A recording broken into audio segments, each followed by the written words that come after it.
Hello everyone, स्वागत करते हैं एक बार फिर से हम आपके अपने भरोसेमंद यूट्यूब चैनल प्रिस्टीन क्लासेस में। जैसा आप सभी को पता है कि आप लोग के एनसीईटी 2025 की प्रिपरेशन आपके अपने भरोसेमंद यूट्यूब चैनल प्रिस्टीन क्लासेस पे स्टार्ट हो चुकी है। तो अपने सभी मित्रों को इस चैनल के बारे में बताइए ताकि उन तक भी इसके बारे में इंफॉर्मेशन मिल सके। जैसा आप सभी को ये पता है कि आपके एनसीईटी एग्जामिनेशन में 7 सब्जेक्ट पूछे जाते हैं, जिसमें एक ऐसा सब्जेक्ट जो सभी को पढ़ना अनिवार्य होता है, बिल्कुल कंपल्सरी होता है, वह है आपका टीचिंग एप्टीट्यूड। तो जो भी स्टूडेंट 2025 की प्रिपरेशन कर रहे हैं उनके लिए सबसे इंपॉर्टेंट होता है 3 चीजें। पहली जो है वह है आपका कि आपको जो है वह सिलेबस पता होना चाहिए। ठीक है, कि जो आपका टीचिंग एप्टीट्यूड है उसका सिलेबस क्या है। सेकेंड जो चीज है वह है आपका कि पीवाईक्यू का एनालिसिस। ठीक है, पीवाईक्यू का एनालिसिस होना चाहिए कि आपके पास ये पता होना चाहिए कि किस ईयर से कितने क्वेश्चन पूछे जा रहे हैं और किस यूनिट से पूछे जा रहे हैं। और तीसरी जो सबसे इंपॉर्टेंट है वह है आपका पीवाईक्यू को जो है आपका सॉल्यूशन, यानी कि पिछले साल जो प्रश्न पूछे गए हैं उसका आपको प्रश्न पता होना चाहिए, प्रश्न का लेवल क्या है, यानी क्वेश्चन का लेवल क्या है, क्वेश्चन किस प्रकार, डिफिकल्टी क्या पूछी गई है, नेचर क्या है, किस प्रकार के प्रश्न पूछे जा रहे हैं, सिलेबस के अकॉर्डिंग प्रश्न पूछे जा रहे हैं या नहीं पूछे जा रहे हैं, ये सब कुछ आपको पीवाईक्यू जब सॉल्व करेंगे तभी पता चलेगा।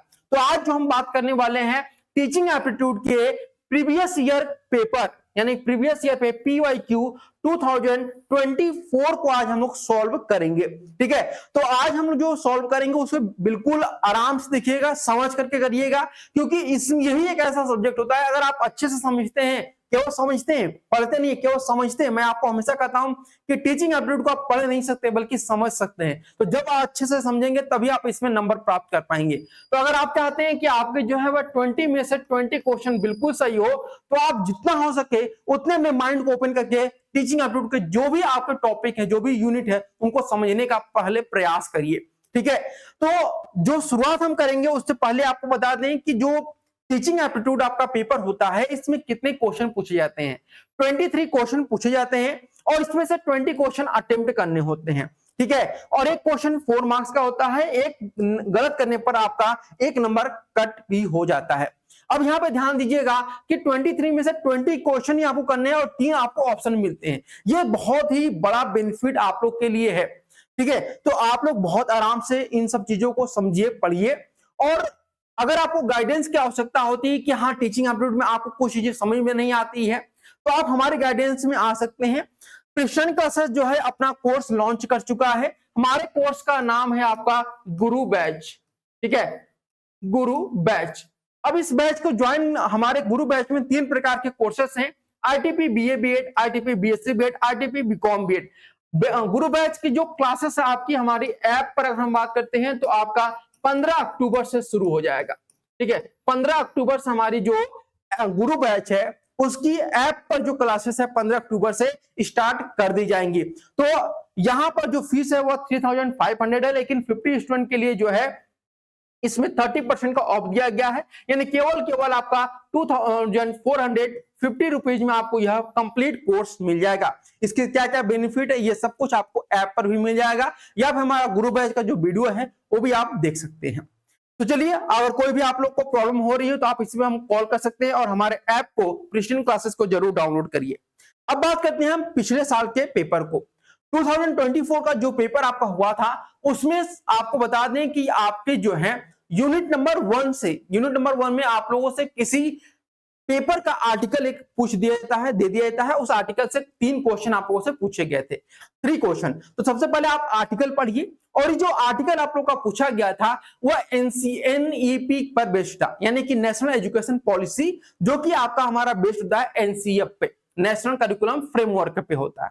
तो ये जो आपका आर्टिकल दिया गया था वह आपका एनसीएफ पे आधारित है। ठीक है, किस पर आधारित है? आपका एनसीएफ पे। अब ये एनसीएफ क्या होता है इसके बारे में भी आपको बताएंगे। पहले आप यहाँ पर जो आर्टिकल दिया गया इस आर्टिकल पढ़िए ताकि आपको समझ में आ जाए। पहले क्या कहा है कि the national system of education, the national system of education based on national curriculum framework, यानी कि जो हमारा राष्ट्रीय जो शिक्षा पद्धति है वो पूरी तरह से बेस्ड है किस पर? आपका वह है आपका एनसीएफ पे। एनसीएफ का मतलब होता है नेशनल करिकुलम फ्रेमवर्क। अभी तक हमारे देश में जो है वो 4 एनसीएफ लॉन्च कर चुके हैं, ठीक है, 4 एनसीएफ जो है वह लॉन्च कर दिया गया है। एक 1975 यानी 1975 में, सेकंड आपका 1988 में, थर्ड जो है 2000 में और फोर्थ जो है वो 2005 में किया गया था। इसके बाद जब हमारे देश में जो है एनईपी 2020 लागू किया गया, तो उसके बाद हमारे देश में एनसीएफ 2023 भी लॉन्च कर दिया गया। तो ये जो आप एनसीएफ देख रहे हैं यह बिल्कुल ही 2023 पे बेस्ड है, यानी एनसीएफ 2023 पे, ठीक है। यहां तक समझ में आया आपको? यानी ये आर्टिकल जो है आपका एक पेपर में आपका आर्टिकल आया हुआ था इंडिया टुडे, वहां से इस पेपर को उठाया गया है, इस आर्टिकल को, और आपको यहां से प्रश्न पूछेगा। यहां तक आपको समझ में आया कि एनसीएफ पर ये बेस्ड है।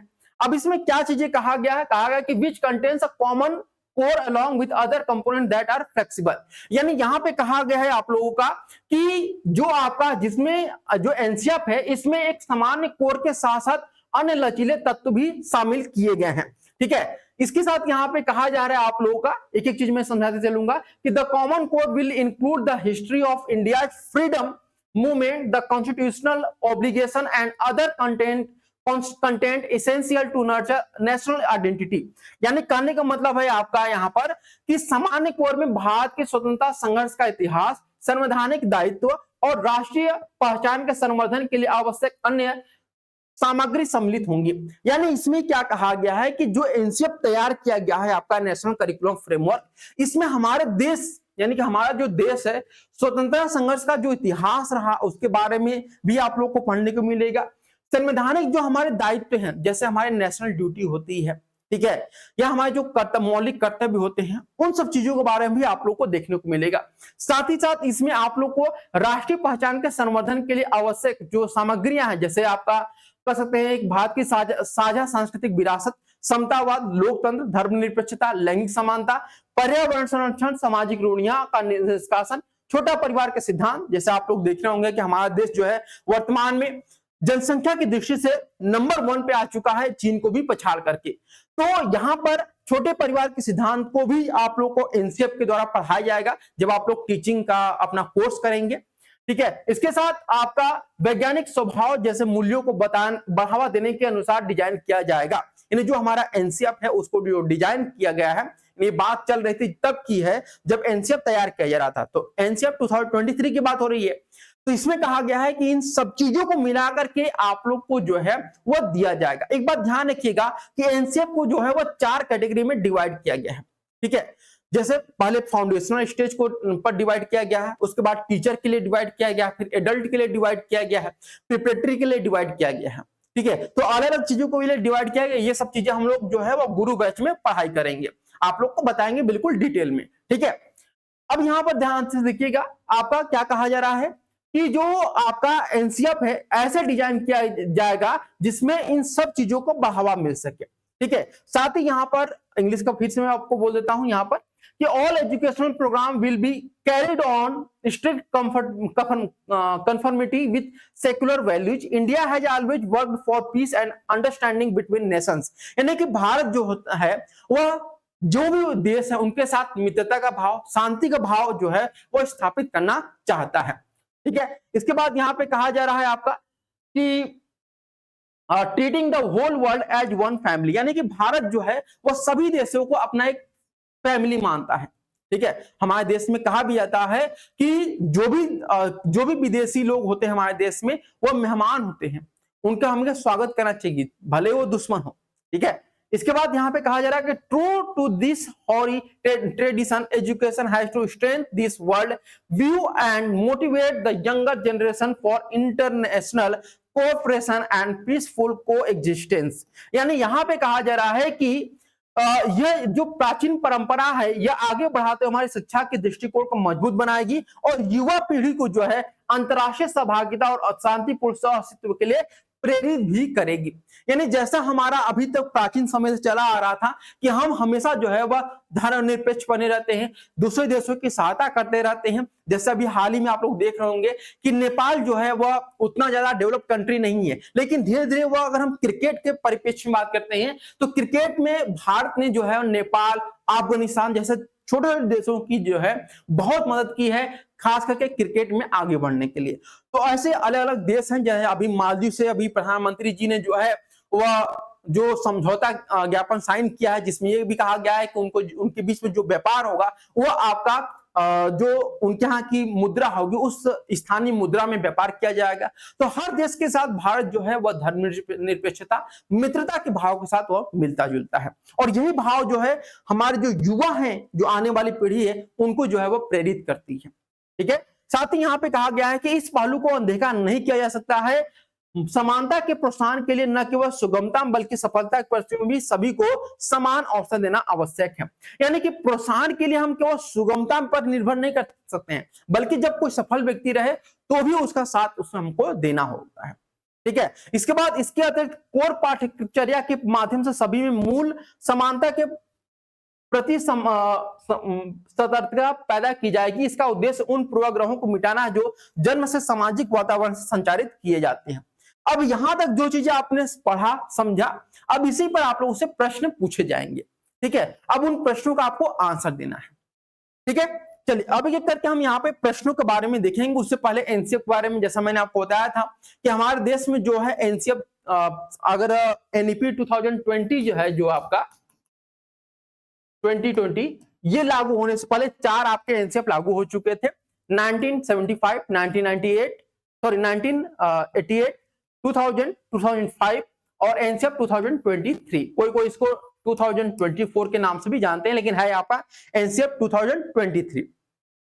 अब इसी में जो है बहुत सारी चीजों के बारे में प्रश्न पूछा गया है। अभी आप आगे देखेंगे तो आपके ही पेपर में एनसीएफ से एक प्रश्न पूछा गया है, एनसीएफ से। ठीक है, NCF FS foundational stage, FS का मतलब होता है फाउंडेशनल स्टेज। अभी आप आगे देखेंगे कुछ प्रश्न जो है आपके एनसीएफ एफएस से भी पूछे गए हैं।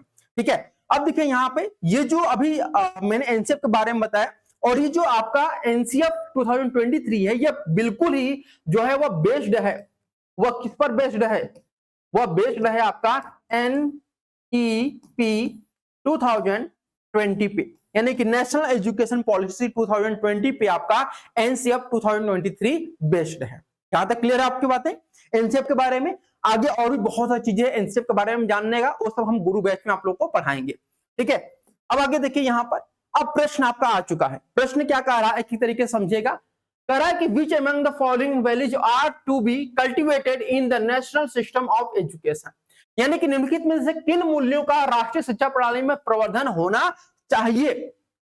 राष्ट्रीय शिक्षा प्रणाली यानी कि जो कि एनसीएफ पे बेस्ड है। तो हमारे एनसीएफ में क्या कहा गया है, हमारे एनसीएफ में कहा गया था, क्या चीजें कहा गया था, यहाँ पर ध्यानपूर्वक समझिएगा। यहाँ पर हमारे एनसीएफ में कहा गया है कि promoting India's common cultural heritage, यानी कि भारत की साझा सांस्कृतिक विरासत को बढ़ावा देना, ये बिल्कुल सही बात कहा गया है। समतावाद को बढ़ावा देना, बिल्कुल। इनइक्वालिटी ऑफ सक्सेस, यानी कि लैंगिक असमानता, यहाँ पे ये नहीं कहा गया लैंगिक असमानता नहीं कहा गया, हमारे एनसीएफ में क्या कहा गया है, हमारे एनसीएफ में लैंगिक समानता की बात की गई है। ठीक है, तो ये तो हमारे एनसीएफ में नहीं कहा गया, इसलिए गलत हो जाएगा।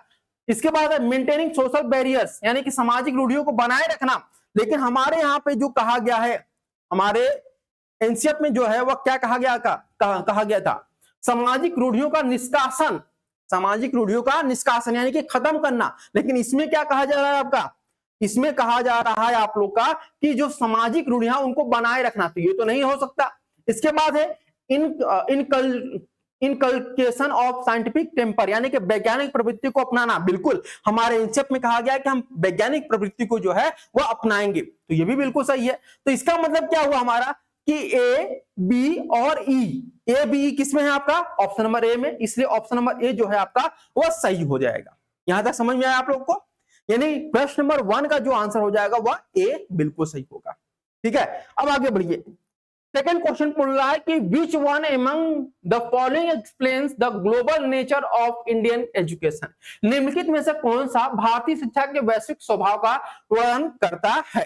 ठीक है, यहां पे क्या कह रहा है कि including the history of India's freedom movement, यानी कि भारत के स्वतंत्रता संघर्ष के इतिहास को सम्मिलित करना, motivating the younger generation for peaceful को एग्जिस्टेंस, यानी युवा पीढ़ी को शांतिपूर्ण सह अस्तित्व के लिए प्रेरित करना, प्रोमोटिंग डेमोक्रेसी एंड सेक्युलरिज्म, यानी लोकतंत्र और धर्मनिरपेक्षता को बढ़ावा देना, removing prejudice transmitted through the social environment, यानी कि सामाजिक वातावरण से संचालित पूर्वाग्रहों को मिटाना। ठीक है, तो यहां पे अगर हम बात करते हैं आप लोग का, तो ध्यान को समझिएगा क्या कह रहा है आप लोग का, निम्नलिखित में से कौन सा भारतीय शिक्षा के वैश्विक स्वभाव का वर्णन करता है।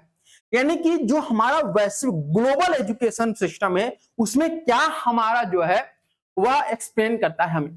तो एक्सप्लेन क्या करता है कि जो हमारी युवा पीढ़ी है इसको शांतिपूर्ण सह-अस्तित्व के लिए प्रेरित करता है। यहां पे कहा गया है, ध्यानपूर्वक समझिएगा, इस लाइन में देखिएगा क्या कहा गया है कि और युवा पीढ़ी को अंतरराष्ट्रीय सहभागिता और शांतिपूर्ण सह-अस्तित्व के लिए प्रेरित करता है ये। इसलिए यहां पे जो आपका ऑप्शन हो जाएगा वह क्या हो जाएगा, आपका ऑप्शन नंबर 2 जो है वह सही हो जाएगा। ठीक है, यहां तक क्लियर है। अब आते हैं थर्ड ऑप्शन पे, सॉरी थर्ड क्वेश्चन पे आते हैं। Current which among the following is not true about education system in India, यानी भारत की शिक्षा में कौन सा सत्य नहीं है, निम्नलिखित में से कौन भारत की शिक्षा प्रणाली के विषय में उचित नहीं बोल रहा है, ये आपको बताना है। ठीक है, अब देखिए यहां पे एक एक चीज मैं आपको समझाऊंगा। चलिए, इसमें क्या कह रहा है कि नहीं है, कह रहा है कि content like the constitutional obligation is essential to nurture national identity, यानी कि संवैधानिक दायित्व जैसी सामग्री राष्ट्रीय पहचान के संवर्धन के लिए आवश्यक है। बिल्कुल आवश्यक है, ये तो हो नहीं सकता, ये भी कट हो गया। सेकंड है, all education programmes are carried on strict conformity with secular values, यानी कि सख्त जो भी आपके सारे शैक्षणिक कार्यक्रम धर्मनिरपेक्ष मूल्यों का सख्त अनुपालन करते हैं। बिल्कुल, ये भी आपका जो है वह हमारी शिक्षा प्रणाली के विषय में उचित नहीं है। इसके बाद कह रहा है आपका राष्ट्रीय शिक्षा प्रणाली में सामान्य कोर के साथ लचीले घटक भी शामिल है, ये भी बिल्कुल है, तो ये भी नहीं हो सकता है। ठीक है, इसके बाद आपका चौथा है, equality in education means to provide for equal opportunity in access only, यानी कि शिक्षा में समानता का अर्थ है केवल सुगमता के संदर्भ में समान अवसर प्रदान करना नहीं, सुगमता के संदर्भ में समान अवसर प्राप्त करना ये भी है, लेकिन साथ ही साथ यहाँ पे एक शब्द यहाँ पे कहा गया था आपका कि सुगमता, प्रोत्साहन के लिए सुगमता, न केवल सुगमता बल्कि सफलता की परिस्थिति में भी सभी को समान अवसर उपलब्ध कराना, सफलता में भी। तो यहाँ पे एक चीज मिसिंग है, इसलिए हमारा जो ऑप्शन हो जाएगा इसमें क्या हो जाएगा, आपका ऑप्शन नंबर 4 जो है वह सही हो जाएगा। यानी कि शिक्षा में समानता का अर्थ केवल सुगमता के संदर्भ में समान अवसर प्रदान करना नहीं है, बल्कि जो सफलता है उसमें भी उनको साथ साथ लेके चलना है। इसलिए ऑप्शन नंबर जो 4 होगा आपका वह सही होगा। ठीक है, अब आते हैं हम लोग क्वेश्चन नंबर जो हमारा दिया हुआ है यहां पर 4। क्वेश्चन नंबर 4 क्या कर रहा है, कह रहा है मैच लिस्ट 1 विथ लिस्ट 2। ठीक है, लिस्ट 1 विथ लिस्ट 2, ये लिस्ट 1 है जिसमें क्या कहा गया है आप लोग का, इसमें कहा गया है आपका लिस्ट 1 में स्टेज ऑफ स्कूलिंग, लिस्ट 2 में कहा गया है nature of subject in social science. अब यहां पर देखिए सोशल साइंस के बारे में कहा गया है। ठीक है, तो सोशल साइंस के बारे में सबसे पहले ये जान लीजिए कि सोशल साइंस में 4 आपके सब्जेक्ट बहुत इंपॉर्टेंट होते हैं, वह है आपका हिस्ट्री, ज्योग्राफी, पॉलिटिकल साइंस और इकोनॉमिक्स। इसके अलावा भी होते हैं आपके साइकोलॉजी, एजुकेशन, सोशियोलॉजी, ठीक है, एंथ्रोपोलॉजी, ये भी इंपॉर्टेंट होते हैं, लेकिन ये 4 जो मैंने आपको बताया वो इंपॉर्टेंट होते हैं। तो ये चारों के बारे में ध्यान रखिएगा। इसके बाद हम लोग आगे बढ़ते हैं। अब देखिए यहाँ पे कहा गया है कि जो सामाजिक विज्ञान में विषयों का स्वरूप क्या होता है। जब हम सामाजिक विज्ञान पढ़ते हैं, जब हम क्लास 3 से लेकर 5 तक में होते हैं, तो हम लोग को सामाजिक ज्ञान ये नहीं पढ़ाया जाता है कि कलिंग का युद्ध कब हुआ था, है ना, पानीपत का युद्ध कब हुआ था, या बाबर भारत कब आया था, या फिर मुगलों का स्थापना कब किया गया था, ये सब नहीं पढ़ाया जाता है ना। हम लोग को जब छोटे बच्चे होते हैं तो हम लोग बच्चों को क्या पढ़ाते हैं, एज ए टीचर या फिर एज ए स्टूडेंट, आप ही मान लीजिए, हम लोग के समाज में जो भी चीजें हो रही है उन्हीं के बारे में हम लोग को बताया जाता है कि हाँ ये पृथ्वी है और ये चंद्रमा है, ठीक है, ये पशु है, ये पक्षी है, ठीक, इन्हीं के बारे में बताया जाता है। हम जैसा भी हैं अभी ऐसे नहीं थे, हम पहले बंदर की तरह थे, ऐसे छोटे मोटे चीजें आपको बताई जाती थी। यानी कि क्लास 3 में जब 3 to 5 में थे तो हम लोग को जो बताया जाता था वह बताया जाता था कि हमारे जो वर्ल्ड अराउंड अस, यानी हमारे जो है आसपास की जो दुनिया होती थी उनके बारे में हम लोग को बताया जाता था। तो ये आपका ए का जो है वह 3 पे चला जाएगा। फिर क्लास 6 to 8 में हम लोग पहुंचे तो हम लोग को सोशल साइंस जो है वह स्कूल सब्जेक्ट के तौर पर पढ़ाया जाने लगा। यानी कि अब वहां पे हम लोग को कंप्लीटली एक ही विषय जो सोशल साइंस रहता था, उसमें आपका हिस्ट्री, ज्योग्राफी, पॉलिटी, ये सब उसमें इंक्लूड रहता था। उसमें नैतिक शिक्षा, सॉरी उसमें क्या होता था आपका, सिविक्स होता था, नागरिक शास्त्र, उसमें पॉलिटिकल साइंस नहीं होता था, सिविक्स होता था, एक में आता था। वो क्लास 6 से 8 तक हम लोग पढ़ते थे एक ही में। तो वो आपका क्या होता था, आपका यहाँ पर एक विषय के रूप में हम पढ़ते थे, यानी कि स्कूली विषय के रूप में उसको पढ़ते थे। फिर जब हम क्लास 9 to 10 में गए, हम क्लास 9 से लेकर 10th में गए हम लोग, तो हम लोग को जो है वह अलग अलग विषय हम लोग को मिला कि आपको जो है हिस्ट्री पढ़ना है, पॉलिटी पढ़ना, इकोनॉमिक्स पढ़ना है, पॉलिटिकल साइंस पढ़ना है। ये अलग अलग 4 विषय मिलते थे कि आपको पढ़ना है, ठीक है। वो कंपल्सरी था, आपको पढ़ना ही है। उसमें चॉइस नहीं होता था कि आपको हिस्ट्री पढ़ना है या ज्योग्राफी पढ़ना, आपको पढ़ना ही है। यानी आपको जो है 2 अलग अलग विषय के रूप में राजनीतिक विज्ञान और अर्थशास्त्र, इतिहास, ये सब आपको रहते थे। अलग अलग किताब हो, जैसे 6 to 8 में सब एक ही में था, अब उसके बाद अलग अलग किताब, पतली पतली किताबें आपकी अलग अलग हो गई। अब जब आप क्लास 11 to 12 पहुंचे, तो आपको जो है वो चॉइस बेस्ड हो गया कि आप हिस्ट्री पढ़ेंगे, ज्योग्राफी पढ़ेंगे, इकोनॉमिक्स पढ़ेंगे, ये आपके ऊपर डिपेंड करता है कि आप क्या पसंद करते हैं, ठीक है। तो वही सेम चीज यहाँ पे बोला गया है, तो आपका ए का जो है वो 4 हो जाएगा। यानी कहने का मतलब क्या है आपका यहाँ पर कि जो है ए का जो है यहाँ पर 3rd हो जाएगा, ठीक है। बी का जो है आपका यहाँ पर 4th हो जाएगा, ठीक है। सी का जो है आपका वह 2 हो जाएगा, ठीक है। और यहां पर डी का जो है वह ए हो जाएगा, 1 हो जाएगा। अब इसी से मिला लीजिएगा किसमें होगा आपका, तो ए का 3, बी का 4, जिसमें भी होगा वो देख लीजिएगा। ए का 3, बी का 4, ए का 3, बी का 4, 3 में ऑप्शन है, यानी ऑप्शन नंबर 3 जो है आपका सही हो जाएगा। उम्मीद है आपको समझ में आ गया है यहां तक। सामाजिक विज्ञान में 4 विषय होते हैं, ये आप जरूर ध्यान रखिएगा। क्या होता है, हिस्ट्री, ठीक है, ज्योग्राफी, पॉलिटिकल साइंस, इकोनॉमिक्स, ये चारों इंपॉर्टेंट होते हैं, ठीक है। इसके बाद आप आते हैं हम लोग 5th नंबर पे। यहां पे कह रहा है कि a child at an age of 2 to 4 years would say that there are more objects in the second line than the first line, we seeing the figure below. What would be the reason? यानी कि 2 से 4 वर्ष की उम्र के एक बच्चे के अनुसार निम्नलिखित रेखा चित्र, ये रेखा चित्र है आपका, ठीक है, ये रेखा चित्र है। और इस रेखा चित्र के कह रहा है कि दूसरी पंक्ति में पहली पंक्ति से अधिक वस्तुएं हैं, पहली पंक्ति दूसरी पंक्ति में अधिक वस्तुएं, वो बच्चा कह रहा है जो 2 साल से 4 साल का बच्चा है, उसकी इस धारणा को हम क्या कारण समझेंगे। अगर हम सच्चाई बताएं आप लोग को, तो 2 से 4 साल का जो बच्चा होता है उसके पास कोई धारणा ही नहीं होता है, कोई कॉन्सेप्ट ही नहीं होता है। कोई कॉन्सेप्ट होता है, कोई भी जो कॉन्सेप्ट, या फिर हम कह सकते हैं जिसको हिंदी में 2 कलर क्यों चल रहा है भाई, कॉन्सेप्ट, जिसको हम हिंदी में धारणा कहते हैं, उसके पास जो है वो कोई धारणा नहीं होता है। अगर 2 से 4 साल का बच्चा है तो वह रटता है, कोई भी चीज होता है तो उसको रटता है। जैसे हम लोग जो भी चीजें करते हैं तो हमारे जो छोटे छोटे बच्चे होते हैं उसको तुरंत फॉलो करते हैं। अगर हम गाली दे रहे हैं तो गाली तुरंत देंगे, अगर हम ए बोल रहे हैं तो ए बोलेंगे, है ना। अगर हम मोबाइल दिखाएंगे उनको तो तुरंत मोबाइल दिखेंगे, जो चीज हम सिखाएंगे वो चीज वो करेंगे। अगर हम उसको बार बार रटवा रहे हैं तो रटेंगे भी, ठीक है।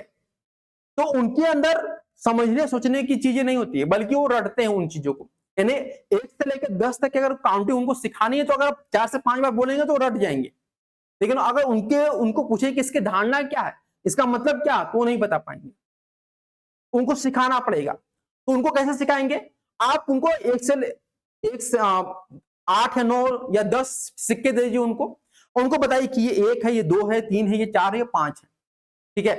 तो उनको कॉन्सेप्ट नहीं समझ में आएगा। तो सेम चीज यहां पर क्या कहा गया है कि इसमें उसकी यहां पे क्या है कि इस धारणा का क्या कारण है, यानी जो बच्चा है वो क्या कह रहा है कि पहली जो लाइन है, ये आपका जो पहला लाइन यहाँ पे जो देख रहे हैं ये पहली लाइन है, ठीक है, ये जो है आपकी पहली लाइन है, और ये जो आप यहाँ पर देख रहे हैं ये दूसरी लाइन है।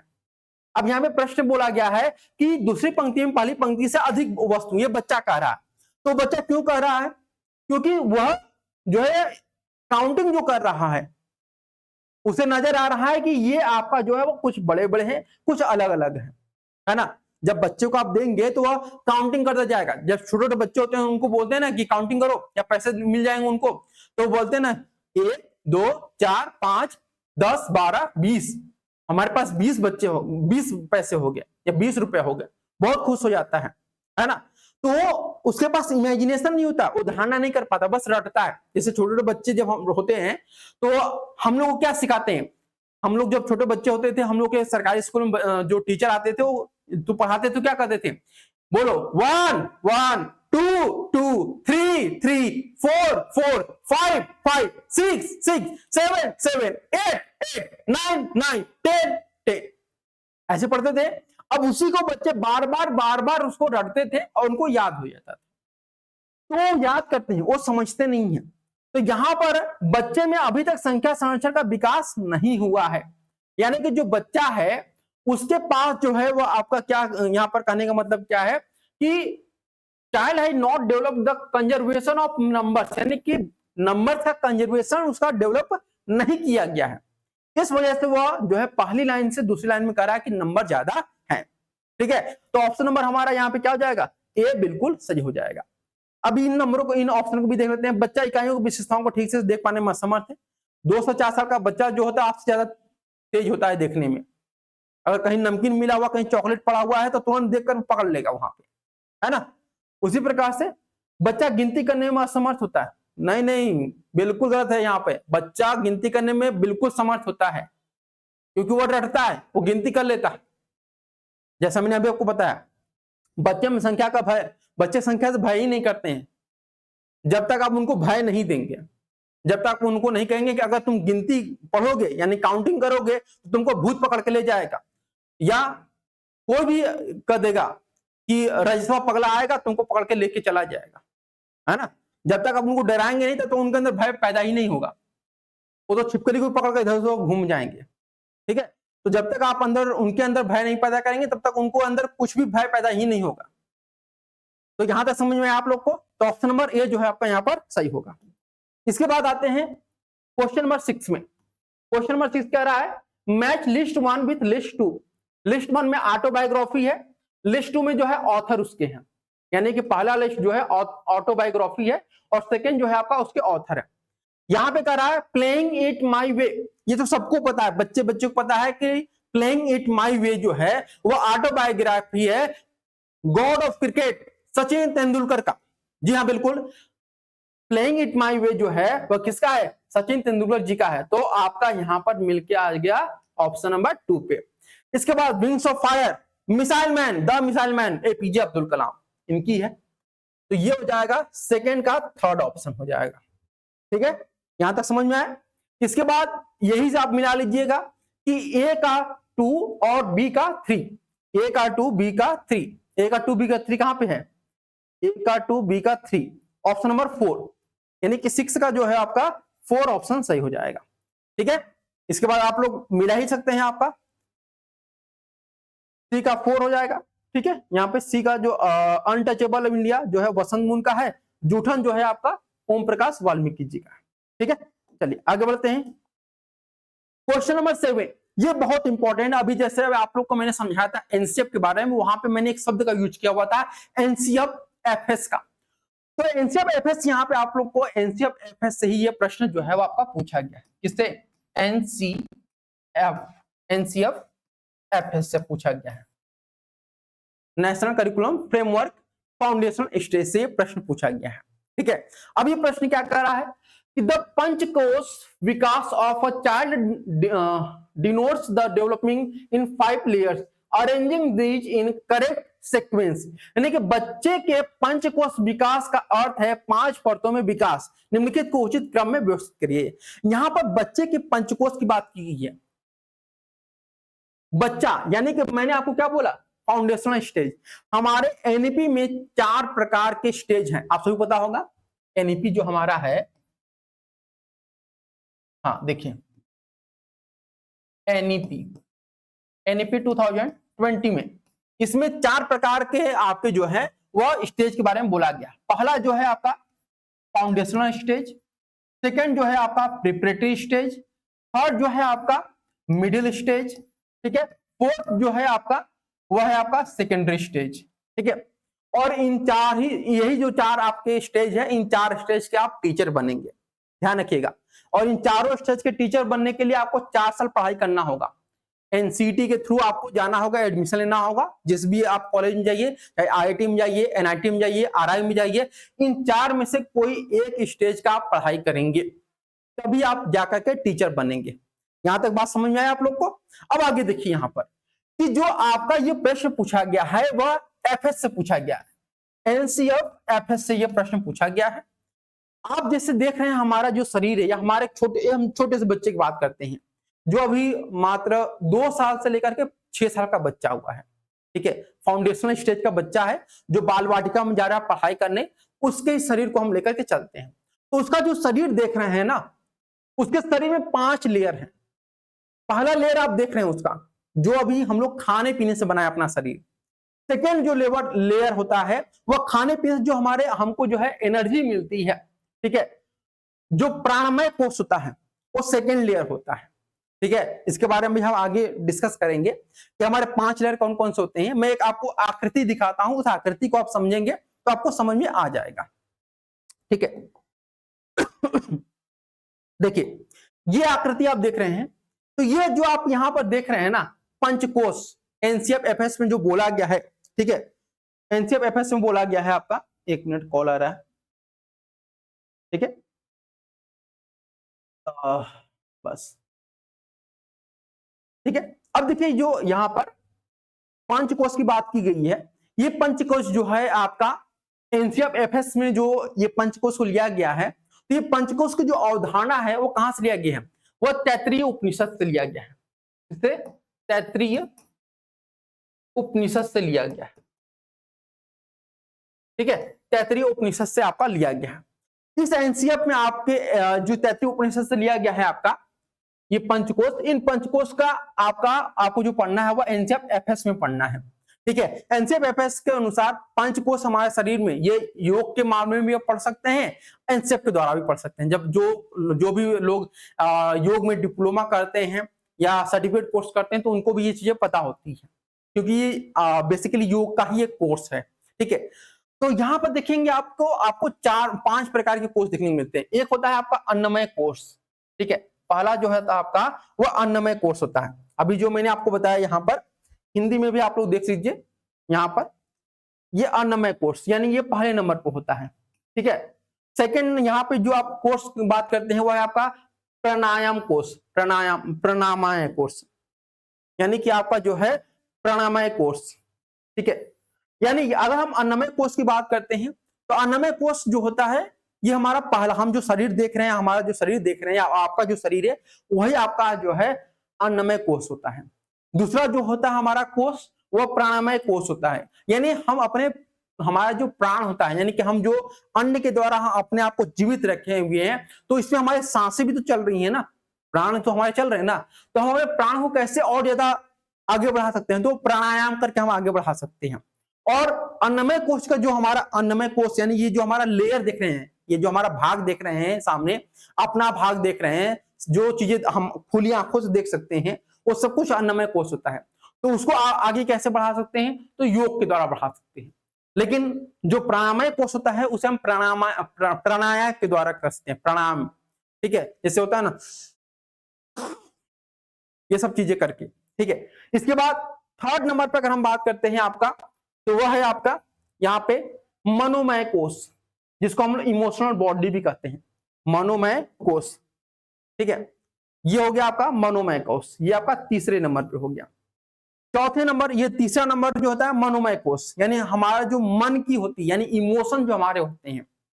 जैसे हम सुबह उठ रहे हैं तो सुबह उठते ही हमारे मन में जो इमोशन जाग रहे हैं वो इमोशन ही हमारे क्या है? मनोमय कोष है। जैसे आप रात में कुछ चीजें देखें, रात में कुछ चीजें देखी आपने और आपके मन में वो सब चीजें चल रही हैं, और सुबह उठते ही आपको मन में जो रात में आपने किया होगा कुछ चीजें, वो आपके सुबह उठते हुए आपको समझ में आए कि हाँ ये हमारे मन में हुआ था। ये फीलिंग आपको आएगी, कुछ इमोशन आपके आएंगे। उम्मीद है आप लोग समझने की कोशिश कर रहे होंगे जिस उम्र से आप लोग गुजर रहे हैं। ठीक है, इसके बाद जो है आपका चौथा, अगर हम कोष की बात करते हैं यहाँ पर, तो वह है आपका विज्ञानमय कोष। विज्ञानमय कोष यानी इसको हम लोग विजडम बॉडी कहते हैं, यानी कि अंतः क्रिया की जो, यानी हम अपने अंतः शक्ति को जानना चाहते हैं, अंतः विज्ञान को जानना चाहते हैं, तो उसके लिए हमें, उसके लिए ही यह कोष बना है, वही लेयर हमारा है। बेसिकली जो है वह 3 जो लेयर आप यहाँ पे देख रहे हैं, इन 3 लेयर को तो हम लोग बेसिकली जानते हैं, लेकिन ये जो आपका चौथा और 5वां लेयर आप लोग ये देख रहे हैं, वह हम जैसे आम लोग नहीं देख सकते हैं। उसे कोई सिद्ध महात्मा या जो बड़े बड़े ऋषि मुनि होते थे वही लोग देख सकते थे। जैसे वर्तमान समय में आप लोग देख रहे होंगे प्रेमानंद महाराज जी, मतलब दोनों किडनी खराब है लेकिन फिर भी जीवित हैं, और हर समय अपना जो दिनचर्या है उनका बहुत गजब का है। तो आप उनको कह सकती हैं कि वो विज्ञानमय कोष को देखे हुए हैं, समझे हुए हैं, क्योंकि वो उस कंडीशन में पहुंच चुके हैं। ठीक है। और 5वां जो है आपका आनंदमय कोष। यहाँ पे मैं चौथा आपको पहले बता दूं, विज्ञानमय कोष जो है ये आपका चौथा हो गया, और 5वां है आनंदमय कोष। ठीक है। आनंदमय कोष जो होता है वह सबसे लास्ट होता है। और यहां पर आपको बता दें, आनंदमय कोष, यहां पे इस लेयर को पहचानना, आनंदमय लेयर को पहचानना किसी आम व्यक्ति की बस की बात नहीं है। ये वही समझ सकता है जो कई वर्षों तक तप किया होगा, कई वर्षों तक बिना खाए बिना पिए अपना मन अपना तन बिल्कुल तप में लगा दिया होगा, जैसे महात्मा बुद्ध हो गए, ठीक है, अर्जुन हो गए, भीष्म हो गए, ये लोग वो तपस्वी लोग। हम जैसे आम जैसे लोग, कीड़े मकोड़े लोग नहीं उस यहां तक पहुंच सकते हैं। समझ में आए बातें? अगर आपको पहुंचना है तो बिल्कुल ही संयम से आपको वहां पे पहुंचना होगा। समझ में आए बातें? इस पे और भी हम लोग चर्चा करेंगे जब हम लोग गुरु बैच अपना शुरू करेंगे 15 तारीख से, उसमें हम लोग करेंगे। यहां तक के लिए बस इतना ही। ठीक है। तो उम्मीद है आपको समझ में आ चुका होगा कि यहाँ पे क्या क्या है। पहले ए ई बी, ए ई बी किसमें है भाई? ए ई बी, बी ऑप्शन है आपका 7वां का, 2 ऑप्शन ये आपका हो गया। तो यह हो गया आपका दूसरा ऑप्शन। ठीक है। अब आते हैं अगले प्रश्न की तरफ। प्रश्न नंबर 8 यहां पे कह रहा है कि द मूवी जय Bhim does highly highlight the struggle of which tribe, यानी कि जय भीम जो मूवी आपकी है वह किस जनजाति के संघर्ष को दर्शाती है। 4 ऑप्शन दिए गए हैं आपका, कोदबा जनजाति, कोदबा ट्राइब यानी जनजाति, सेकंड है आपका द भूटिया ट्राइब यानी कि भूटिया जनजाति, थर्ड है आपका इरुला ट्राइब यानी कि इरुला जनजाति, फोर्थ है जैन आपका जैंतिया ट्राइब यानी कि जैंतिया जनजाति। तो जो आपकी जय भीम मूवी बनाई गई थी वह बेसिकली बेस्ड जो थी आपकी वह इरुला जनजाति से बिलोंग थी। ठीक है, इरुला जनजाति पे बेस्ड थी। इसमें सूर्या ने एक बहुत ही इंपॉर्टेंट रोल अदा किया हुआ था, एक वकील का रोल, यही आप देख सकते हैं। ये इरुला जनजाति से आपके बिलोंग करती हैं। ठीक है। और इसी कहानी अगर आपको देखना है तो आप सच में इस मूवी को जरूर देखिएगा, बहुत मजेदार और बहुत खतरनाक मूवी है। आपको समझ में आएगा कि किस प्रकार से एक गरीब तबके के एक जनजाति लोगों को किस प्रकार से अमीर लोग जो है झूठे केस में फंसाते हैं, और झूठे केस में फंसाने के बाद जो पुलिस वाले होते हैं वो भी उनको मारते हैं पीटते हैं कि तुम जो है झूठे चीज को सही साबित करो, लेकिन वह नहीं मानता है। आखिर में उसको पुलिस वाले मार देते हैं। और उसी के लिए जो है सूर्या जो इसमें वकील बने हुए हैं उन्होंने केस लड़ते हैं, और ये केस जो है इन्हीं का लड़ते हैं। ये इरुला जनजाति से इन्हीं के पति की मृत्यु होती है, वहां पे केस जेल में डाला जाता है, और आखिर में जाकर इनको इंसाफ मिलता है, और जो पुलिस वाले होते हैं उनको गिरफ्तार करके जेल में डाला जाता है। और ये एक सच्ची घटना पर आधारित है। सच बताएं तो ये जो आपकी कहानी है वह शायद 1993 में घटना हुई थी। वो घटना जो थी आपकी शायद तमिलनाडु में हुई थी, उसी घटना से ये आपकी मूवी बनाई गई थी। और ये मूवी आपकी कोरोना से पहले बनाई गई थी, लेकिन बाद में जो है कोरोना लागू होने के बाद इसको प्राइम आपका जो अमेजन प्राइम है उसमें इसको रिलीज किया गया था, बाद में फिर सिनेमाघरों में रिलीज किया गया था। तो ये आप देख सकते हैं इरुला जनजाति के पुरुषों का एक फोटोग्राफ है जो कि 1871 के लगभग आपका खींचा गया था फोटो। ये इरुला लोग जो है वह बेसिकली तमिलनाडु में ही निवास करते हैं। ठीक है। और इनको जो है भारत के कुछ क्षेत्रों में इनको कालबेलिया प्रजाति के नाम से भी जाना जाता है। ये सब चीजें आप लोग नोट डाउन कर लीजिएगा। क्योंकि यहां से भी प्रश्न हो सकता है आप लोगों से पूछे जनजाति से। ठीक है, इसके बाद आपका अगला क्वेश्चन है क्वेश्चन नंबर 9। ये कह रहा है as a subject at school social science draw its content significance from the. जब भी सोशल साइंस का आपको पास जिक्र हो, सबसे पहले आपके माइंड में 4 सब्जेक्ट आने चाहिए ही। वह 4 सब्जेक्ट क्या क्या? History, geography, political science, economics. अब यहाँ पे देख लीजिए कहां कहां पे चर्चा है। कह रहा है कि एक स्कूली विषय के रूप में सामाजिक विज्ञान निम्नलिखित में से किन विषयों से प्रमुख रूप से सामग्री ली जाती है? इतिहास के विषय से बिल्कुल ली जाती है, भूगोल के विषय से बिल्कुल ली जाएगी भाई, क्यों नहीं ली जाएगी? राजनीतिक विज्ञान के विषय से बिल्कुल ली जाएगी। कॉमर्स है, मैंने आपको कॉमर्स कहीं बताया कि ये सोशल साइंस का भाग नहीं ना, तो बिल्कुल उसको कट करिए आंख बंद करके। गणित से मैंने कहीं कहा कि ये सोशल साइंस का पार्ट है? नहीं है ना, हटाइए इसको। यानी कि ABC, अब ABC कहां पे है आपका? ABC ऑप्शन नंबर ए बिल्कुल सही हो गया। क्लियर बात है? यानी सोशल साइंस के जहां पे जिक्र हो आपको, वो आप मान के चलिए कि वहां पे history, geography, political science, economics आएगा ही आएगा। अगर नहीं है तो बिल्कुल वो चीजें नहीं है। ठीक है, और जहां भी आपको कंफ्यूजन हो बेटा, वहां पे आप कमेंट करना कि सर यहां पे चीजें समझ में नहीं आई हैं, और मैं वादा करता हूं आपके हर कमेंट का जवाब दूंगा। ठीक है, हर कमेंट का जवाब दूंगा। इसके बाद है क्वेश्चन नंबर 10। क्या कह रहा है क्वेश्चन नंबर 10? कह रहा है कि the ability of person to critical observer, describe, explain and predict natural phenomena is called. यानी कि एक व्यक्ति की प्राकृतिक घटना का आलोचनात्मक अवलोकन, वर्णन और उसका पूर्वानुमान लगाने की क्षमता को हम क्या कहते हैं? यानी मान लेते हैं कि एक बच्चा है, ठीक है, एक बच्चा है जिसका नाम अमरजीत है, उसके पास ऐसी शक्ति है, यानी वो क्रिस हो चुका है, उसके पास ऐसी शक्ति है कि जो भी प्राकृतिक घटना होगा उसका आलोचनात्मक अवलोकन करता है, यानी कि क्रिटिकल ऑब्जर्वेशन वो करता है, उसका वर्णन करता है, उसको डिस्क्राइब करता है कि हाँ ये चीजें यहां पे होगी, यहां पे बरसात होगी, आज का जो मैच होने वाला है T20 का वो रद्द होगा, है ना। उसका पूर्वानुमान लगाने की क्षमता को हम क्या कहेंगे? तो जब भी कोई किसी के पास ऐसी शक्ति होती है, वो शक्ति कहां से आती है? पढ़ने लिखने से आती है, लेकिन जब वो साक्षर बनेगा तभी ना आएगा। तो इसीलिए यहां पर हम कह सकते हैं कि साइंटिफिक लिटरेसी, यानी कि वैज्ञानिक साक्षरता की वजह से ही उसके पास की शक्ति आई हुई है। वो क्रीज तो है नहीं, जादू तो आया नहीं उसको कि हाथ लगाया जादू अब उसको शक्ति आ गया, नहीं ना आएगा। जब तक आप पढ़ाई नहीं करेंगे तब तक आप किसी चीज के बारे में नहीं जानेंगे।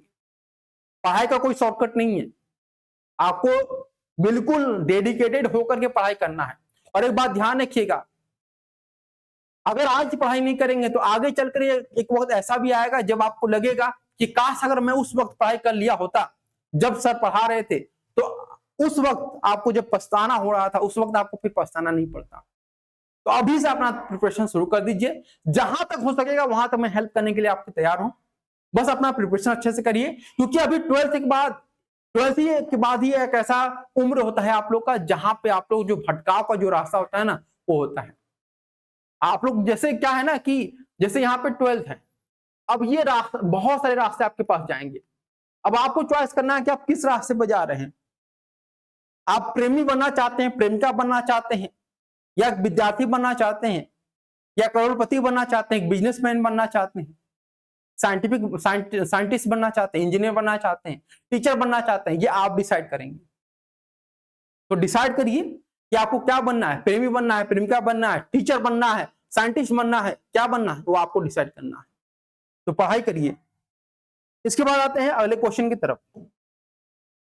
ये तो आगे चीजें हैं, जब मैं गुरु बैच पढ़ाऊंगा तो इसके बारे में आप लोग को बहुत सारी चीजें समझाऊंगा ही। ठीक है, अभी तो बस ऐसे ही नॉर्मली आपको सारी चीजें समझा दिया हूं।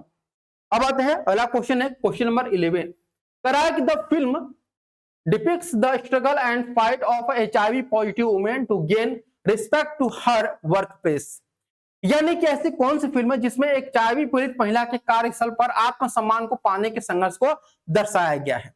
दामिनी, डोर, कहानी, फिर मिलेंगे। कहानी तो आपको पता होगा विद्या बालन की ही है, जिसमें वो अपने पति को ढूंढती हैं, तो उसमें तो HIV होगा नहीं उनको, है ना। अब बात करते हैं आगे, तो इसका सही आंसर आपको बता देते हैं। यहाँ पे इसका सही आंसर क्या हो जाएगा? फिर मिलेंगे है। यहाँ पे देख सकते हैं आप लोग, एक यहाँ पर पोस्टर मैंने लगाया हुआ है, 3 लोग यहाँ पे आप लोग को देखने को मिल रहे हैं। पहला है आपका शिल्पा शेट्टी जी हैं, ठीक है, शेट्टी जी हैं, जिनके पति राज कुंद्रा जी हैं। और ये है अभिषेक बच्चन जी, ठीक है, कौन है भाई आपके? अभिषेक बच्चन जी, अभिषेक बच्चन। और ये है आपके सलमान खान जी, ठीक है। ये कहानी क्या है, थोड़ा सा मैं आपको इसका प्लॉट बता देता हूं। ये जो आपका फिल्म है, इसका निर्देशन रेवती जी ने किया हुआ है। और ये जो फिल्म है, ये फिलाडेल्फिया 1993 में आपके हॉलीवुड की मूवी थी, उससे वो इंस्पायर होकर के बनाई गई है। इसमें कहानी क्या है कि जो आपकी शिल्पा शेट्टी होती हैं, वह सलमान खान की बहुत पहले की प्रेमिका होती हैं, फिर बिछड़ जाते हैं, कुछ समय बाद इनका मिलना होता है। ये एक एड कंपनी में जो है वह किसी अच्छे पोजीशन में होती हैं।